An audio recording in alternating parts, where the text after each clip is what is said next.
ওম শান্তি। আজ 16ই এপ্রিল 2025। প্রাতঃমূল্যী ওম শান্তি। বাপদাদা মধুবন। বাপদাদা বলছেন, মিঠে মিঠে বাচ্চে, নিজের অবস্থা দেখো যে আমার মন একমাত্র বাবার দিকেই থাকে নাকি কোনো কর্ম সম্বন্ধের দিকে থাকে। মন শুধুমাত্র বাবার দিকে থাকে নাকি কোনো কর্মের দিকে থাকে না কোনো সম্বন্ধের দিকে থাকে। আজকের মূল্যের প্রশ্ন, নিজের কল্যাণ করার জন্য চার্টে কোন দুটি বিষয় রোজ দেখা উচিত? উত্তর, যোগ এবং আচার আচরণ। এর পোতামেল রোজ দেখো, চেক করো কোনো ডিসার্ভিস করনি তো। সদা নিজেকে জিজ্ঞাসা করো, আমি বাবাকে কতখানি স্মরণ করি, নিজের সময় কিভাবে সফল করি, অপরকে দেখি না তো, অন্যদিকে নজর যায় না তো, মন যায় না তো, কোনো নামরূপে মন আটকে নেই তো। আজকের মূল্যের প্রথমে গীত বেজেছে, নিজের চেহারা দেখে নেড়ে প্রাণী নিজ হৃদয় দর্পণে। নিজের চেহারা দেখে নেড়ে প্রাণী নিজের হৃদয় দর্পণে। ওম শান্তি। এই কথাটি কে বলছে? অসীম জগতের আত্মিক পিতা বলছেন, হে আত্মারা, প্রাণী অর্থাৎ আত্মারা। বলা হয় না যে আত্মা বেরিয়ে গেল অর্থাৎ প্রাণ বেরিয়ে গেল।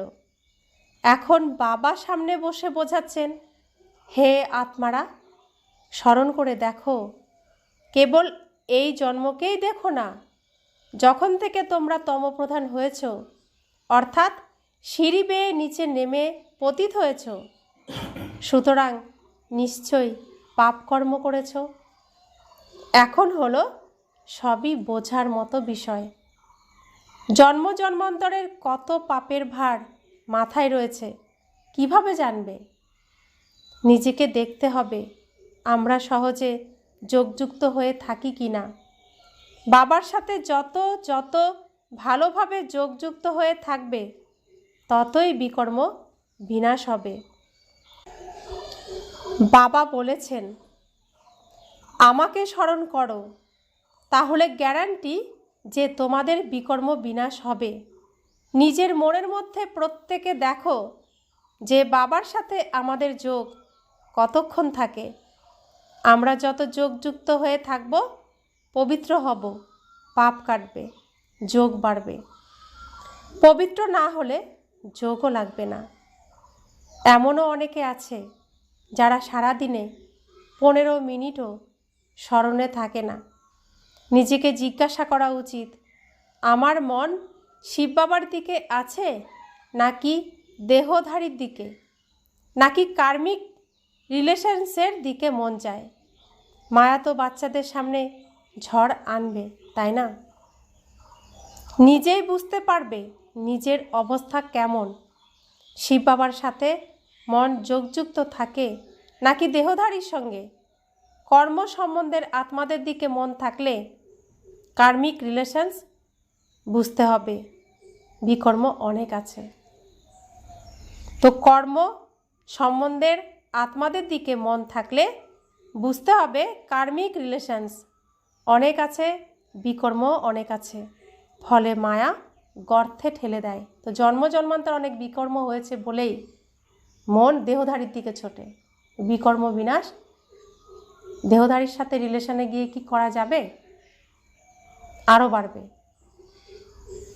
তো হিসেব মেটেনি, তাই ওই হিসেব মেটানোর জন্য আকর্ষণ করছে। বাবা বলছেন, আমাকে স্মরণ করো, তাহলে সমস্ত হিসেব মিটে যাবে।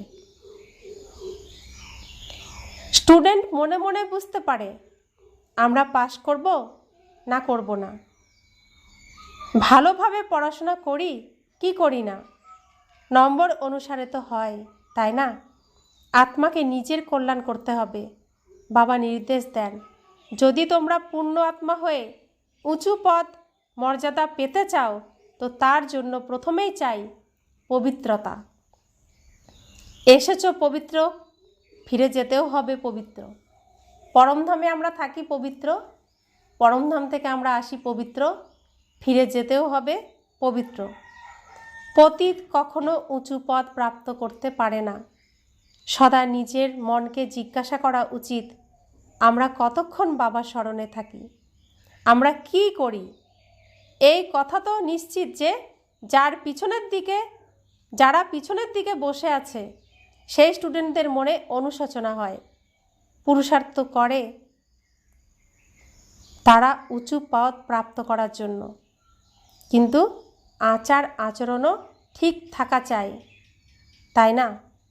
বাবাকে স্মরণ করে নিজের মাথা থেকে পাপের বোঝা নামাতে হবে। পাপের বোঝা একমাত্র স্মরণ ছাড়া আমরা নামাতে পারবো না। আমার মনের কথাটা কইছে।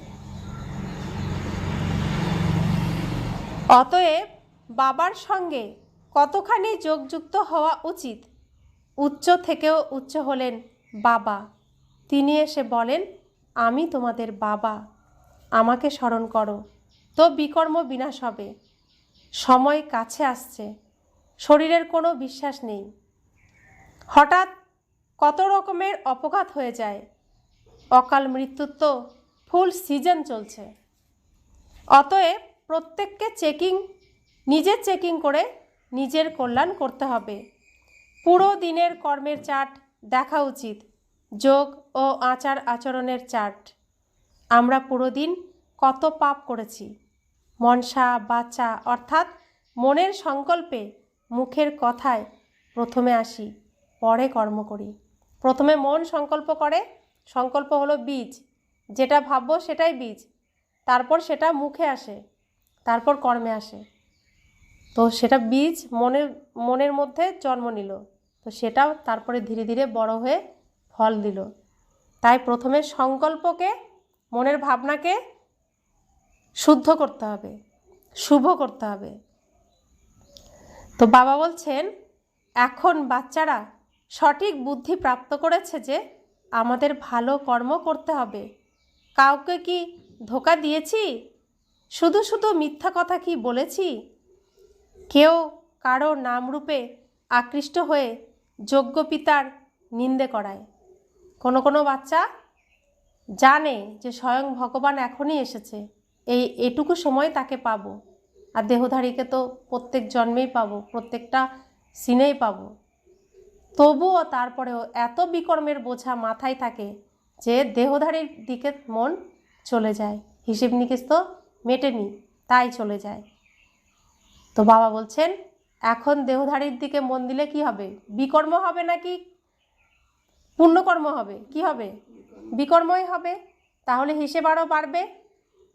তো তুমি তো তোমার হিসেব মেটাতে পারবে না, তাই আমাকে স্মরণ করো, আমাকে তোমার সমস্ত দায়িত্ব দাও, আমি মিটিয়ে দেব। কিন্তু কোনো কোনো বাচ্চার এত বিকর্মের কার্মিক অ্যাকাউন্ট যে দেহের দিকে আকৃষ্ট হয়, নামরূপে ফেসে যায়, বাবাকে অবহেলা করে, বাবার নিন্দা করায়। বাবা বলেন, কাউকেই দুঃখ দিও না, একমাত্র বাবার স্মরণে থাকো। এ হলো খুবই গুরুত্বপূর্ণ চিন্তা। যদি আমরা স্মরণে না থাকি তো কিরূপ গতি হবে? এই সময় গাফিলতি করলে পরে খুব অনুশোচনা করতে হবে। এই কথাও বোঝা যায় যে যারা হালকা পদ প্রাপ্ত করার, তারা হালকা পদই প্রাপ্ত করবে। বুদ্ধির দ্বারা বুঝতে পারো আমাদের কি করতে হবে। সবাইকে এই মন্ত্র দিতে হবে যে বাবাকে স্মরণ করো। লক্ষ্য তো বাচ্চারা পেয়েছে, এইসব কথা দুনিয়ার মানুষ বুঝবে না। বুঝবে এসব কথা দুনিয়ার মানুষ? কারা বুঝবে? কালকে বাবা কি বলেছেন? তোমরা আত্মাদের সাথেই বার্তালাপ করি। তোমরা আত্মাদের সাথে, কোন আত্মাদের সাথে? কোন আত্মাদের সাথে? যারা ভগবানকে চিনেছে, জেনেছে, বুঝেছে, পিতারূপে স্বীকার করেছে, শুধুমাত্র তারা। তো এইসব কথা শুধুমাত্র তারাই বুঝবে যারা ভগবানকে সত্য পিতা, নিজের আসল পিতা বলে মেনে নিয়েছে। যতখানি মন মেনে নেবে ততখানি বুঝতে পারবে, আর কেউ বুঝবে না। সর্বপ্রথম মুখ্য কথা হলো বাবাকে স্মরণ করার। রচয়িতা ও রচনার নলেজ তো পেয়েছো। রোজ কোনো নতুন পয়েন্টসও দেওয়া হয় বোঝানোর জন্য, যেমন বিরাট রূপের চিত্র। এই বিষয়েও তোমরা বোঝাতে পারো। কিভাবে বর্ণে আসে, এই চিত্রটিও সিঁড়ির পাশে রাখার চিত্র। তো বিরাট রূপ হচ্ছে কল্পবৃক্ষের চিত্র। তো সত্যযুগে এই সিনেমা শুরু হচ্ছে, কলিযুগে শেষ হচ্ছে। তো শুরুতে শ্রীকৃষ্ণ ছোট বাচ্চা, আর শেষে কি হলো, ব্রহ্মা তো কত বড় হয়ে গেছে, বৃদ্ধ হয়ে গেছে। তো কল্পবৃক্ষটা নিচের গুড়ি থেকে একদম ওপর পর্যন্ত কত বড়, এর মধ্যে কত চরিত্র, কত কিছু ঘটেছে, পুরো নাটকটা ঘটেছে। তো এর জন্য ব্রহ্মা বাবাকে সবার উপরে দেখানো হচ্ছে। এটা হলো বিরাট রূপ। শাস্ত্রে এটাকে সম্পূর্ণ পরিষ্কার করে বোঝানো সম্ভব হয়নি, তাই আমরা বুঝতে পারিনি। বোঝানোর চেষ্টা করা হয়েছিল, কিন্তু তত পরিষ্কার হয়নি বলে আমরা বুঝতে পারিনি। আর এই বিরাট রূপ দেখে কি হয়েছিল, যশোদা মাতা ভয় পেয়ে গেছিল, তাই তো। অর্জুনকে দেখিয়েছিল বিরাট রূপ, অর্জুনকেও দেখিয়েছিল বিরাট রূপ, যশোদাকে পৃথিবী দেখিয়েছিল। তো অর্জুন বিরাট রূপ দেখে ভয় পেয়ে গেছিল, তাই না। তো বাবা বলছেন এই বিরাট রূপ হচ্ছে এই কল্পবৃক্ষ, মানে পুরো সিনেমাটাই এর মধ্যে রয়েছে। তাই ছোটবেলায় শ্রীকৃষ্ণ আর বৃদ্ধবেলায় ব্রহ্মা বাবা, আর এই মাঝখানে সমস্ত ঘটনা ঘটেছে। তো একজন মানুষের জীবনেও তো তাই ঘটে, ছোট শিশু আর সেই তো আবার বৃদ্ধ হয়ে যায় অন্তিম সময়ে।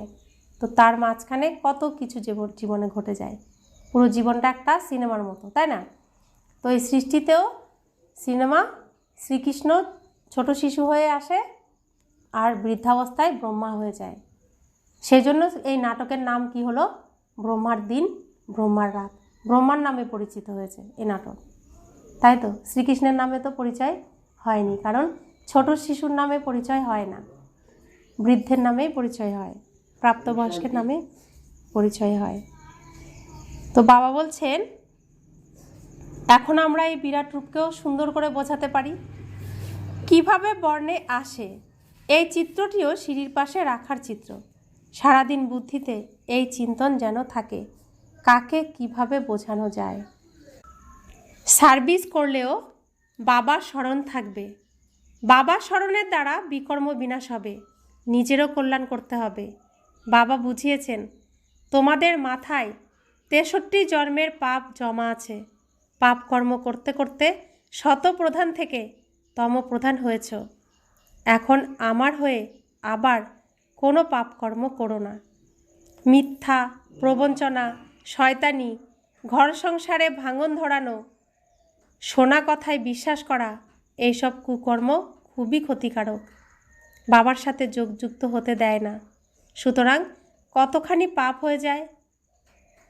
তো এরকমগুলো তো এখনও আমাদের ব্রাহ্মণ বাচ্চাদের মধ্যেও অজ্ঞানতার এখনও প্রভাব আছে, হয়ে যায়। বাবা বলছেন মিথ্যা, প্রবঞ্চনা, শয়তানি, ঘর সংসারে ভাঙন ধরানো, শোনা কথায় বিশ্বাস করা, এগুলো সবই কুকর্ম, পাপকর্ম। তাই খুবই ক্ষতি করে এসব, আর বাবার সঙ্গে সম্পর্ক ছিন্ন করে দেয় এই অভ্যাসগুলো। তাই অনেক পাপ হয়ে যায়।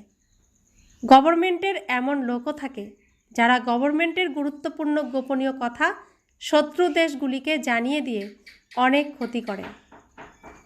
তা আমরাও এখানে গুপ্ত শিক্ষা প্রাপ্ত করছি, গুপ্ত কৌশল প্রাপ্ত করছি। বাবা আমাদের যে জ্ঞানগুলো দিচ্ছেন না, এগুলো আমাদের কৌশল। কি কৌশল? আমাদের যে সুখ তিনি দিচ্ছেন, সুখ তো তিনি ভরপুর করে দিয়ে দিয়েছেন, সুখ ধরে রাখার কৌশল আমাদের শেখাচ্ছেন। সুখ সবাই ধরে রাখতে পারে না, পারে? এখানেই দেখুন, যখন প্রথম বাবার ঘরে নতুন জন্ম হয়, ছোট্ট শিশুর মতো বাবা কত ভালোবাসা দেয়, কত আগলে আগলে রাখে।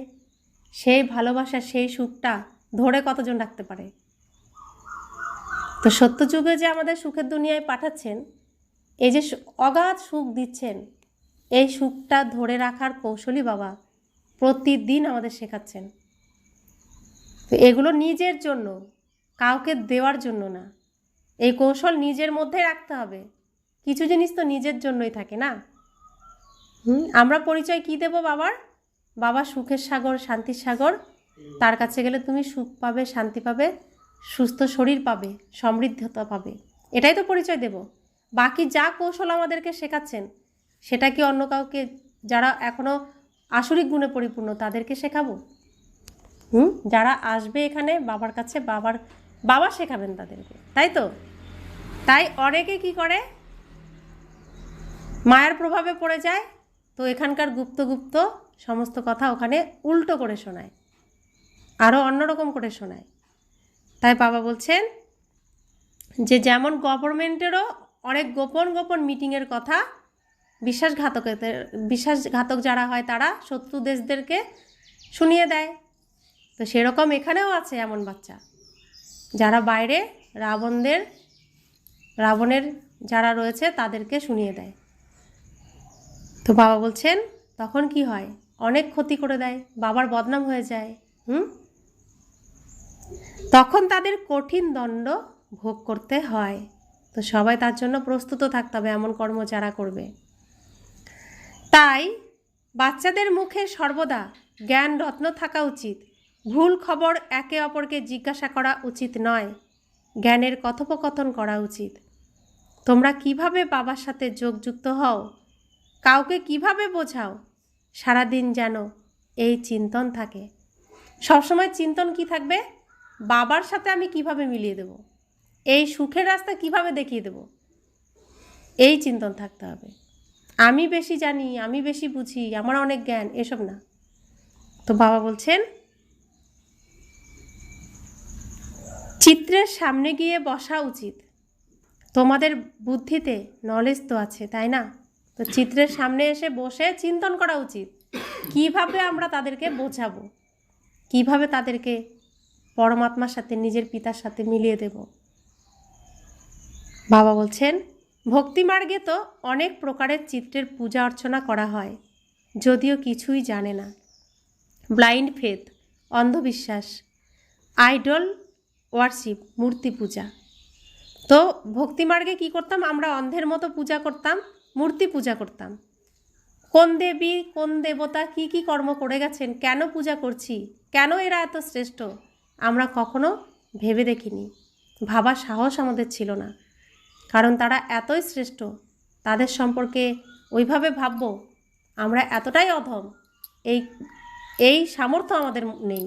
এটুকু ভাবার মতো পুণ্যকর্মও আমাদের মধ্যে অবশিষ্ট ছিল না, শক্তিও আমাদের মধ্যে ছিল না। তো বাবা বলছেন এই সব কথাই ভারত বিখ্যাত। ভারতেই তো মূর্তি পূজা হয়, ভক্তি হয়, ভারত তো এর জন্যই বিখ্যাত। তাই বাবা বলছেন এখন তোমরা এইসব কথা বোঝাতে কত পরিশ্রম করো। তো যা যা আমরা করে এসেছি, আমরা ভালো করতে গিয়ে অনেক কি করেছি, রাবণ মাথা উল্টো দিকে ঘুরিয়ে দিয়েছে, করছি শুভ, রাবণ কি করছে সেটাকে অশুভ করে দিচ্ছে, আর আমরা ধীরে ধীরে নিচে নেমে গেছি। আমরা তো ভালো করেছি, কিন্তু সেই ভালো কর্মের ফলও রাবণ আমাদের খারাপ করে দিয়েছে। তাই বাবা বলছেন এখন কত পরিশ্রম করতে হচ্ছে বোঝাতে, তাই না? আমরা এখন বুঝেছি, কিন্তু অন্যরা তো বুঝতে পারছে না, তাদের এখন আমাদের বোঝাতে হবে, কত পরিশ্রম করতে হয় এর জন্য। প্রদর্শনীতে কত মানুষ আসে, বিভিন্ন প্রকারের মানুষ আসে, কেউ বোঝে, এসব দেখে বুঝে নিতে সক্ষম থাকে, আচ্ছা দেখব এই বলে আর কখনো সেন্টারে যায় না, এমনও আছে। দিন দিন দুনিয়ার অবস্থা খারাপ হয়ে যাচ্ছে, অনেক ঝগড়া ইত্যাদি হয়, বিদেশে কত কিছু হচ্ছে বলার নয়, কত মানুষ মরে যাচ্ছে, দুনিয়া তমপ্রধান হয়ে গেছে, তাই না?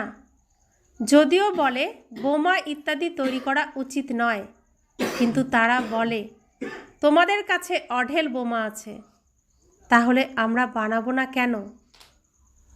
না হলে গোলাম হতে হবে। তো অন্য কোনো দেশে অনেক বোমা আছে, তো আরেক দেশ ভাবছে তার থেকে বেশি আমাকে বানাতে হবে, তা না হলে তো তার কাছে আমি হেরে যাব, নত হতে হবে, না হলে তো গোলাম হতে হবে, তো বানাতে থাকে। যা কিছু মতামত প্রকাশ পায় সবই বিনাশেরই জন্য। বিনাশ তো হবেই। বলা হয় শঙ্কর হলো অনুপ্রেরক, কিন্তু এতে অনুপ্রেরণা ইত্যাদির কোনো কথা নেই। আমরা তো ড্রামার পটে দাঁড়িয়ে আছি। মায়া খুবই প্রবল, আমার সন্তানদের বিকারগ্রস্ত করে দেয়। কত বোঝানো হয়, দেহের সাথে প্রীতি রেখো না, নামরূপের জালে আটকে যেও না, কিন্তু মায়াও এমনই তমপ্রধান যে দেহের জালে বন্দি করে, একদম নাক দিয়ে ধরে নেয়, অর্থাৎ শক্ত হাতে ধরে নেয়। কেউ টের পায় না। বাবা কত বোঝান, শ্রীমত অনুযায়ী চলো, কিন্তু চলে না। রাবণের মতামত সহজে বুদ্ধিতে এসে যায়। রাবণ জেল থেকে মুক্তি দেয় না। রাবণ একটার পর একটা কেস সাজাতেই থাকে। আমাদের উপর কেসের বোঝা। তো এই কেস এই পৃথিবীতে কেউ মেটাতে পারবে না। তাই এই উচ্চ আদালতে এই কেস পেশ করা হলো, যেখানে ভগবান হলেন জাজ। সেখানেই সমস্ত কেস এসে মিটবে। বাবা বলেন নিজেকে আত্মা নিশ্চয় করো, বাবাকে স্মরণ করো, ব্যাস এবার আমরা আত্মারা ফিরব। বাবা কেন বারবার বলছেন? রাবণ বলছে এরা আমার দাস, তোমার নয়। তো তার মধ্যে থেকে যারা বলছেন না উনি আমার বাবা, তো বাবা তাদেরকে কি করতে পারবেন? ছাড়াতে পারবেন। যারা তাকে বাবা স্বীকার করবেন না তাদেরকে কিভাবে ছাড়াবেন? ছাড়াতে পারবেন না, তাই না? সেই জন্য বাবা বলছেন নিজেকে আত্মা নিশ্চয় করো, নিজেকে চেনো। তুমি কে? তুমি রাবণের দাস নও, তুমি শরীর নও, তুমি আত্মা, আমার সন্তান। তুমি আমার দিকে তাকাও, আমাকে স্মরণ করো, তাহলে রাবণ বাধ্য হবে ছেড়ে দিতে। রাবণের ক্ষমতা থাকবে না। কিন্তু বাবার দিকে না তাকিয়ে দেহের দিকে তাকালে, দেহধারীর দিকে তাকালে মায়া বলবে তুমি হচ্ছ আমার রাবণের, চলো তুমি রামের নও। মায়ার তো এই পার্ট। সেজন্য বাবা বারবার বলেন আমার দিকে তাকাও, আমাকে স্মরণ করো, দুনিয়ার এই আকর্ষণে ফেসো না, যেও না। এগুলো সোনার হরিণ, মায়া, কিছুই সত্যি নয়, সব শেষ হয়ে যাবে। বাবা বলছেন অর্ধকল্পের অসুখ থেকে মুক্তি পাবো কিভাবে? বাবাকে স্মরণ করলে, বাবার শক্তিশালী কিরণ আমার মধ্যে পড়লে তবেই অর্ধকল্পের রাবণের দেওয়া অসুখ, যে জ্বালা যন্ত্রণা কষ্ট, এই অসুখের থেকে মুক্তি পাবো। সেখানে তো থাকে নিরোগী কায়া, অর্থাৎ সুন্দর সুস্থ শরীর। কোথায় থাকে? সত্যযুগে। এখানে কত রুগীরা থাকে, এখানে তো প্রত্যেকেই রুগী, কোনো না কোনো রোগ তো অবশ্যই থাকবে। এই হলো ঘোর নরক। যদিও তারা গরুর পুরাণ পাঠ করে, কিন্তু পড়ে বা শুনে কেউ কিছুই বোঝে না। বাবা নিজে বলেন আগেকার দিনে ভক্তির কত নেশা ছিল, ভক্তির দ্বারা ভগবান প্রাপ্তি হবে এই কথা শুনে খুশি হয়ে ভক্তি করা হতো। পতিত হয়ে তবেই তো ডাকা হয়, হে পতিত পাবন এসো, ভক্তি করো, সে তো ভালো কথা, তবুও ভগবানকে স্মরণ কেন করো? ভক্তি করছো ভালো কথা, তবুও ভগবানকে কেন স্মরণ করো? হে ভগবান তুমি আমাকে মুক্ত করো। ভক্তি তো তুমি কোনো না কোনো মূর্তির সামনেই করছো না, কোনো না কোনো দেহের আধার নিয়েই করছো, কোনো না কোনো দেবীর সামনে তুমি বা দেবতার সামনে ভক্তি করছো। তাহলে কেন ডাকো হে ভগবান বলে? ভক্তি করছো সে তো ভালো কথা, ভক্তিই করো, ভগবানকে কেন ডাকছো? তো বাবা বলছেন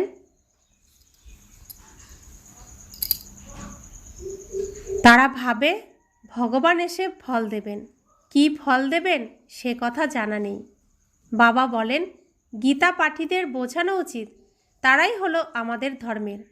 প্রথম মুখ্য কথাটি গীতায় আছে, ভগবানুবাচ। এবারে গীতার ভগবান কে? ভগবানের পরিচয় তো চাই, তাই না? তোমরা জেনেছো যে আত্মা কি, পরমাত্মা কি। তাহলে গীতার ভগবান কে? শিব বাবা। এটা আমরা কি করে বুঝবো? আমরা তো বুঝেছি, অন্যদের কি করে বোঝাবো? খুব যুক্তি সহকারে, খুব মিষ্টি করে, খুব শান্তভাবে, খুব নম্রভাবে বোঝাতে হবে। গীতা সম্পর্কে কি আছে? গীতা মাতা, গীতার জ্ঞান দুগ্ধ, আর শ্রীকৃষ্ণ বাছুর। তাহলে পিতাকে, এই প্রশ্নটা আমাদের তাদের মাথায় একটু খুব শান্তভাবে, নম্রভাবে, সম্মানের সাথে বোঝাতে হবে, তাদের মাথায় ঢোকাতে হবে। তো বাবা বলেছেন, তোমরা জেনেছো যে আত্মা কি, পরমাত্মা কি? মানুষ জ্ঞানের কথা শুনে কত ভয় পায়। ভক্তি এতই ভালো লাগে, জ্ঞানের কথা থেকে 3 ক্রোশ দূরে পালায়। ভক্তি ছাড়তেই চায় না জ্ঞানের কথা শুনলে। না হবে না, সময় নেই। বাবা বলছেন, আরে পবিত্র হওয়া তো ভালো কথা, এখন পবিত্র দুনিয়া স্থাপন হচ্ছে, পতিত দুনিয়ার বিনাশ হবে, কিন্তু কেউ শোনে না। বাবার ডাইরেকশন হলো hear no evil, see no evil, talk no evil, do no evil. মন্দ কিছু শুনো না, মন্দ কিছু ভেবো না, মন্দ কিছু বলো না, মন্দ কিছু দেখো না, মন্দ কিছু করো না। যদিও মায়া বলে হিয়ার নো বাবার কথা, মায়া কি করছে? না, শুনবে না। কি আমরা কাউকে বোঝালে কি বলে? ভালো না ব্রহ্মাকুমারী, যেও না, সংসার নষ্ট করে দেবে। মায়া এমন বোঝায়, ওখানে যাবে না, ওই মুখও হবে না, তাই না? তো মায়া হলো হিয়ার নো বাবার কথা, বাবা বলে হিয়ার নো মন্দ কথা, কোনো খারাপ কথা শুনো না। মায়ার ডাইরেকশন হলো শিব বাবার জ্ঞান শুনবে না, এমন জোরে চড় দিয়ে দেয় যে বুদ্ধিতে জ্ঞান থাকে না, বাবাকে স্মরণ করতেই পারবে না। আত্মীয় পরিজন দেহধারীর কথা মনে পড়বে, স্মরণে এলেই পতন হবে। এইসব কথায় ঘৃণা অনুভব হওয়া উচিত। এ হলো এক্কেবারে নোংরা, ছি দুনিয়া। আমাদের জন্য নতুন স্বর্গ স্থাপন হচ্ছে। তোমরা বাচ্চারা বাবা আর সৃষ্টির চক্রের পরিচয় প্রাপ্ত করেছ, তো এই পড়াশোনাতেই ব্যস্ত থাকা উচিত। বাবা বলেন, নিজের মনের ভিতরে দেখো। নারদের দৃষ্টান্ত দেওয়া হয়, তাই না? অতএব বাবা বলেন, নিজেকে দেখো। আমরা বাবাকে কি স্মরণ করি? স্মরণের দ্বারা পাপ ভস্ম হবে। যে কোনো পরিস্থিতিতে শিব বাবাকে স্মরণ করতে হবে, অন্য কারোর সঙ্গে ভালোবাসা রাখবে না। যে কোনো পরিস্থিতিতে, যাই কিছু পরিস্থিতি আসুক না, স্মরণে কাকে রাখতে হবে? শিব বাবাকেই স্মরণ করতে হবে, অন্য কারোর সঙ্গে ভালোবাসা রাখবে না। শেষ সময়ে শিব বাবার স্মরণে থেকে যেন প্রাণ বের হয়, যেন শিব বাবার স্মরণ থাকে এবং সদর্শন চক্রের জ্ঞান থাকে। তাই মৃত্যুর সময় গীতা দেওয়া হয়, কারণ গীতার জ্ঞান যিনি দিয়েছেন, গীতার ভগবান যিনি, তাকেই স্মরণ করতে হবে। তাই গীতা দেওয়া হয়, শ্রীকৃষ্ণের ছবি দেওয়া হয় না। তো বাবা বলছেন যে যেন শিব বাবার স্মরণ থাকে এবং সদর্শন চক্রের জ্ঞান থাকে। যখন অন্তিম সময় আসবে তখন বাবার স্মরণ যেন থাকে, আর আমরা যে আসব সদর্শন চক্র অর্থাৎ বিষ্ণুপুরীর কথা যেন স্মরণে থাকে, জ্ঞান থাকে। সদর্শন চক্রধারী কে, সে কথাও কেউ জানে না। ব্রাহ্মণদেরও এই নলেজ কে দিয়েছে? ব্রাহ্মণদের সদর্শন চক্রধারী কে বানিয়েছে? পরম পিতা পরমাত্মা বিন্দু। তাই গীতাতে কি আছে? মন মনা ভব মধ্যাচি ভব। মনে মনে শিব বাবাকে ভাবো, আর মধ্যাচি ভব অর্থাৎ বিষ্ণুকে ভাবো। দুটোকেই স্মরণ করো, বুদ্ধিতে যেন থাকে। তো বাবা বলছেন, পরম পিতা পরমাত্মা বিন্দু এই সব কিছু দিয়েছেন, তাহলে উনিও কি সদর্শন চক্রধারী? তাহলে শিব বাবাও কি সদর্শন চক্রধারী? বাবা বলছেন, হ্যাঁ, সর্বপ্রথমে হলেন তিনি। তা না হলে আমরা ব্রাহ্মণ, আমাদেরকে কে বানাবে? সম্পূর্ণ রচনার আদি মধ্য অন্তের নলেজ আছে তার মধ্যে। তাই তো তিনি সদর্শন চক্রধারী, অর্থাৎ পুরো এই চক্রকে তিনি দর্শন করেন। তাই তো আমাদের দর্শন করাতে পারেন। তার মধ্যে সমস্ত নলেজ, সমস্ত জ্ঞান আছে। তোমাদের আত্মাও তেমন হয়। সেও হলো আত্মা, তো পিতাও আত্মা, আমিও আত্মা। ভক্তিমার্গে বিষ্ণুকে চক্রধারী বানিয়েছে। আমরা বলি পরমাত্মা হলেন ত্রিকালদর্শী, ত্রিমূর্তি, ত্রিনেত্রী। তিনি আমাদের সদর্শন চক্রধারী করেন। তিনি অবশ্যই মানবদেহে প্রবেশ করে জ্ঞান শোনাবেন। রচনার আদি মধ্য অন্তের জ্ঞান অবশ্যই রচয়িতা শোনাবেন, তাই না? রচয়িতার কোনো পরিচয় না থাকার দরুন রচনার জ্ঞান প্রাপ্ত হয় না। তো কারো সন্তান সম্পর্কে যদি জানতে হয়, সব থেকে ভালো কার কাছ থেকে জানা যাবে? সন্তানের পিতামাতার কাছ থেকে। আর তাছাড়া অন্যরা তো অনুমান করে করে বলবে, পিতামাতা সত্যটাই সঠিকটাই বলবেন। তাই রচনার রচয়িতা যিনি, তার কাছ থেকে শুনলে সত্যটা আর সঠিকটাই আমরা জানতে পারবো।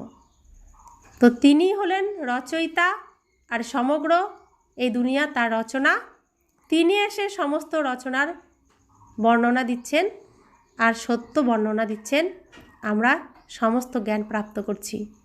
এখন তোমরা বুঝেছ, শিব বাবাই হলেন সদর্শন চক্রধারী। তিনি হলেন জ্ঞানের সাগর। তিনি জানেন আমরা কিভাবে এই 84 চক্রে আসি। তিনি নিজে পুনর্জন্মে আসেন না।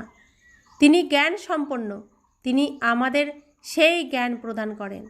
সুতরাং সর্বপ্রথমে শিব বাবা হলেন সদর্শন চক্রধারী। শিব বাবা আমাদের সদর্শন চক্রধারী করেন, পবিত্র করেন, কারণ তিনি হলেন অতীত পাবন। রচয়িতাও তিনি। তিনি একমাত্র যিনি পতিতদেরকে পাবন বানাতে পারেন, আর রচয়িতাও তিনি। বাবা নিজের বাচ্চাদের জীবন সম্পর্কে জানেন, তাই না? শিব বাবা ব্রহ্মার দ্বারা স্থাপনা করেন, কর্ম করান তিনি, তাই না? তোমরাও শেখো, শেখাও। বাবা পড়ান, তারপর বলেন অন্যদের পড়াও। সুতরাং শিব বাবাই তোমাদের সদর্শন চক্রধারী বানান। তিনি বলেন সৃষ্টির সম্পূর্ণ জ্ঞান আমার আছে, তাই তো তোমাদের জ্ঞান শোনাই। অতএব 84 জন্ম কিভাবে নিয়েছ, এই 84 জন্মের কাহিনী বুদ্ধিতে থাকা উচিত। এই নলেজ বুদ্ধিতে থাকলেও চক্রবর্তী রাজা হতে পারো। এ হলো জ্ঞান। যদিও যোগের দ্বারা পাপ বিনষ্ট হয়। সারা দিনের কর্মের চাট রাখো। স্মরণ না করলে কর্মের চাট কিভাবে রাখবে? সারাদিন কি কি কর্ম করেছ সেসব তো স্মরণে থাকে, তাই না? এমনও মানুষ আছে নিজের কর্মের চাট রাখে। কতগুলি শাস্ত্র পাঠ করেছি, কত পুণ্যকর্ম করেছি।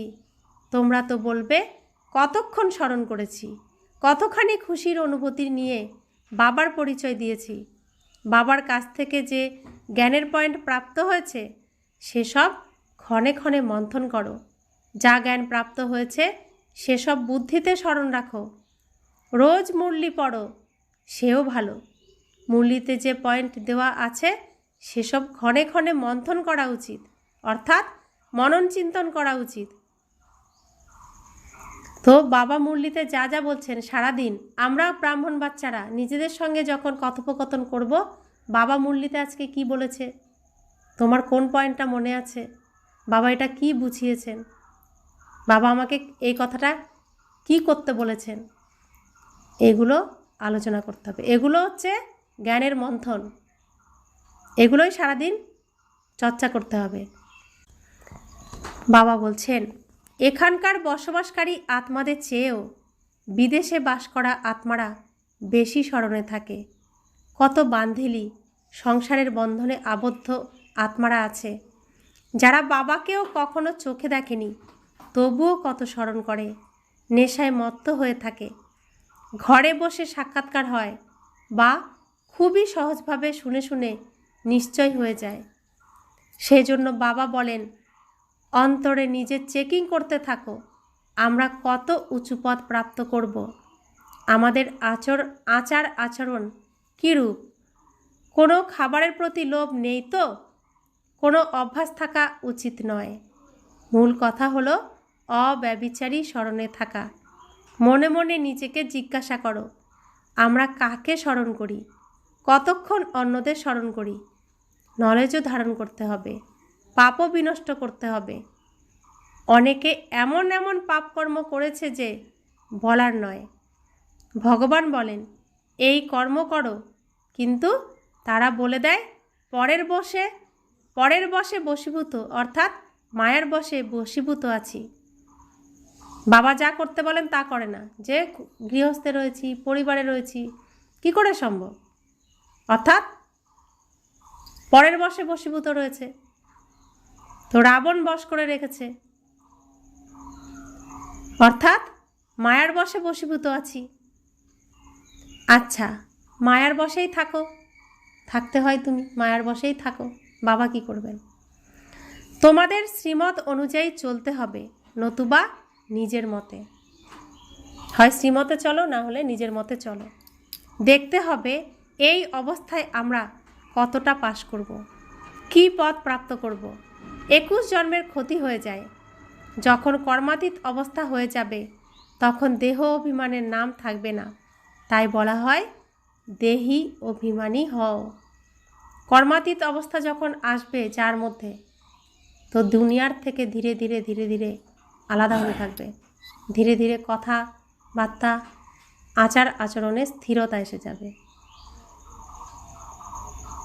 তো আমাদের বাবা বলছেন উদ্দেশ্য রাখতে হবে দেহি অভিমানী থাকা, নিজেকে আত্মা মনে করা, আর আত্মার গুণগুলোকে ধারণ করা। কারণ আত্মার গুণকে ভরপুর করেই বাবার কাছ থেকে ফিরতে হবে ঘরে পরে অভিনয় করতে আসার জন্য। তাই পেট ভরে খেতে হবে, সুখেও ভরপুর, শান্তিতে ভরপুর, প্রেমে ভরপুর, আনন্দে ভরপুর, জ্ঞানে ভরপুর, পবিত্রতায় ভরপুর, শক্তিতে ভরপুর। সম্পূর্ণ খাবার, এই টেস্টি টেস্টি খাবার যা আমরা এত পছন্দ করি, পাওয়ার জন্য কি না কি করি, এই টেস্টি টেস্টি খাবার বাবা রোজ খাইয়ে দিচ্ছেন। তাই রোজ খেতে থাকো আর ভরপুর হতে থাকো। ফুল ভরপুর পেট ভরে খেয়ে তবে স্টেজে আসতে হবে। মাঝখানে তো আর খেতে পাবো না। আবার সেই কলিযুগ শেষ হবে, আবার বাবা আসবেন, তবেই এই খাওয়া দাওয়া আবার পাবো। তাই ভরপুরভাবে পেট ভরে খেয়ে নিতে হবে এখন। তবেই লাস্ট পর্যন্ত কি থাকবো? সুস্থ শরীর, সৌভাগ্যের অধিকারী থাকবো, একদম শেষ সিন পর্যন্ত। अच्छा, मीठे मीठे शिखिला दे बच्चों प्रति माता पिता बाप दादा का याद प्यार और गुड मॉर्निंग। रूहानी बाप की रूहानी बच्चों को नमस्ते। हम रूहानी बच्चों की रूहानी माता पिता बाप दादा को याद प्यार, गुड मॉर्निंग और नमस्ते नमस्ते नमस्ते। शुक्रिया बाबा, शुक्रिया बाबा, शुक्रिया। धारणार जन्य मुख्य सार, এমন কোনো কর্তব্য করবে না যার দ্বারা যোগ্য পিতার নিন্দা হয়। বাবা যে রাইটিয়াস, সঠিক বুদ্ধি প্রাপ্ত হয়েছে, সেই বুদ্ধির দ্বারা সুকর্ম করতে হবে, কাউকে দুঃখ দেবে না। দ্বিতীয় ধারণা, একে অপরকে উল্টোপাল্টা সমাচার জিজ্ঞাসা করবে না। নিজেদের মধ্যে জ্ঞানের চর্চাই করতে হবে। মিথ্যা প্রবঞ্চনা, শয়তানি, সংসারে ভাঙন ধরানো ইত্যাদি সব কথা ছেড়ে মুখে সর্বদা রত্ন উচ্চারণ করবে। ইভিল কথা শুনবেও না, শোনাবেও না। বরদান, 5 বিকাররূপী শত্রুকে পরিবর্তন করে সহযোগী বানানো মায়াচিত জগজ্জিৎ ভব। বিজয়ী শত্রুর রূপ পরিবর্তন অবশ্যই করে। তো তোমরা বিকাররূপী শত্রুকে পরিবর্তন করে সহযোগী স্বরূপ বানিয়ে দাও, যার দ্বারা তারা সদা তোমাদেরকে সেলাম করতে থাকবে। কাম বিকারকে শুভ কামনার রূপে, ক্রোধকে আত্মিক নেশার রূপে, লোভকে অনাসক্ত বৃত্তির রূপে, মোহকে স্নেহের রূপে, আর দেহ অভিমানকে স্বাভিমানের রূপে পরিবর্তিত করে দাও। তাহলে মায়াচিত জগজ্জিৎ হয়ে যাবে। স্লোগান: রিয়েল গোল্ডে আমার ভাবই হলো অ্যালয় খাদ, যা ভ্যালু কম করে দেয়। এই জন্য আমার ভাবকে সমাপ্ত করো। আজকের অব্যক্ত ইশারা: কম্বাইন্ড রূপের স্মৃতির দ্বারা সদা বিজয়ী হও। যখন কোনো কাজ বা সেবা করার সময় নিজেকে একা মনে করো, তখন ক্লান্ত হয়ে পড়ো। তখন 2 ভুজ বিশিষ্ট কাউকে সাথী বানিয়ে নাও, আর 1000 বাহু বিশিষ্ট বাবাকে ভুলে যাও। যখন 1000 ভুজ বিশিষ্ট বাবা নিজের ঘর পরমধাম ত্যাগ করে তোমাদেরকে সাথ দেওয়ার জন্য এসেছেন, তাহলে তাকে নিজের সাথে কম্বাইন করে কেন রাখো না? সদা বুদ্ধির দ্বারা কম্বাইন থাকো, তাহলে সহযোগ প্রাপ্ত হতে থাকবে। তো বাবা কোথা থেকে এসেছেন? কেন এসেছেন? আমাদেরকে পবিত্র বানানোর জন্য, সাথে করে নিয়ে যাওয়ার জন্য এসেছেন।